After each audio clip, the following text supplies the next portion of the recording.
Hi, I'm Jan-Marie Brooke from janmariebrooke.com. Today I'd like to talk about spirituality. Most of the people on my feed and most of the groups that I'm in are all what we would call spiritually aware people. Now, there is a concept that if we are spiritual, we need to be always in flow, in the heart, in the focus of high vibration. And that is a beautiful place to be heart-centered. And I love nothing more than to be in that space. But I also know that as a spiritual warrior, we came to this planet at this time to complete some tasks. And those tasks are, as spiritual warriors, we need to understand that there are two polarities. On earth, we live in duality. We have dark and we have light. And if we simply focus on all of the high vibe experiences, being in the heart, being centered, and just pushing away any awareness that there is a polarity, then we are not being truly authentic and we're not actually carrying out our divine purpose. Our divine purpose right here on earth, right now, we have been birthed into this time because we are at a crisis point. When you project light into the grid in the hope that you are helping something, what you're actually doing is it doesn't dissolve, it actually pushes up what is already there. And right now in the consciousness is a lot of fear and panic. There is a lot of really intense energies going on. And I think you'd have to be under a rock if you're an empath not to have felt this. Now, words have a frequency, a vibration and a tone.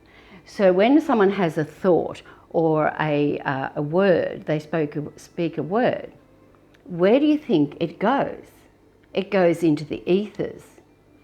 And so we have got in the ethers some really intense energy going on. And I have just spent the last month in particular building up and understanding the real definition and the experience of rage, of the suppressed rage. And when I tapped into it, they took me back to what the Jews experienced and the powerlessness that they felt and the impotent rage that they held within them because they had no choice, and the horrific things that they experienced. Where do you think all that went? It went into the consciousness. And so I have been consciously focused on clearing all of that energy, and it wasn't particularly easy, but it has to be done.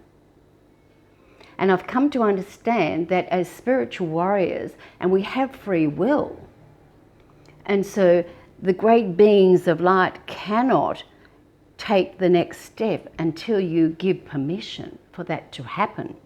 And in order to give that permission, you need to understand the dark polarity,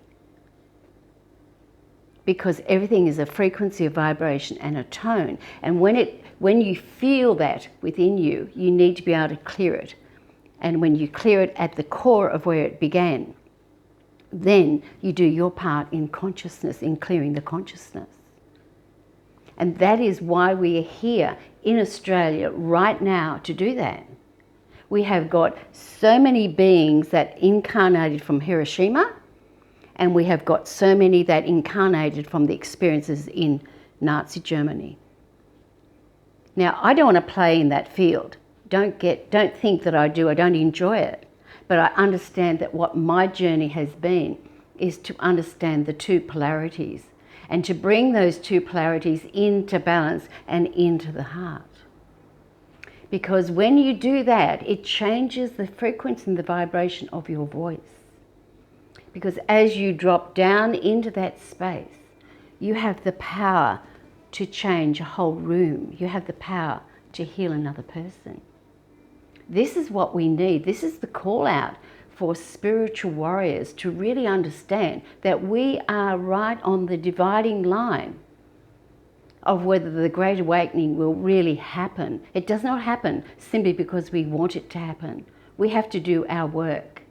And our work is to integrate the dark and the light into the heart at a very deep level. And then to connect with the infinite intelligence of all that we are and bring that down into Mother Earth and then loop it back up and expand it in your heart.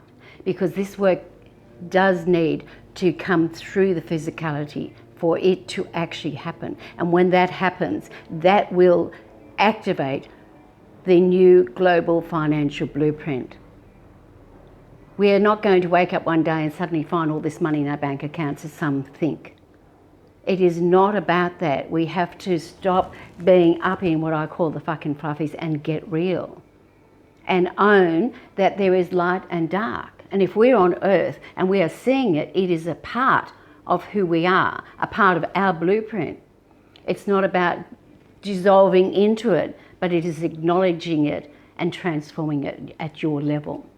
And if each person does that, we see the Great Awakening happening with so much more ease and quicker than we could ever imagine. We are right on that edge right now. So I urge you to consider this. Consider what you see in your external world.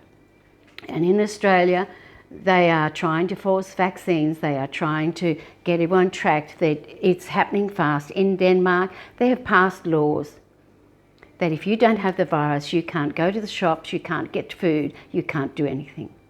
That is what happened so very long ago, and we all thought that could never happen again.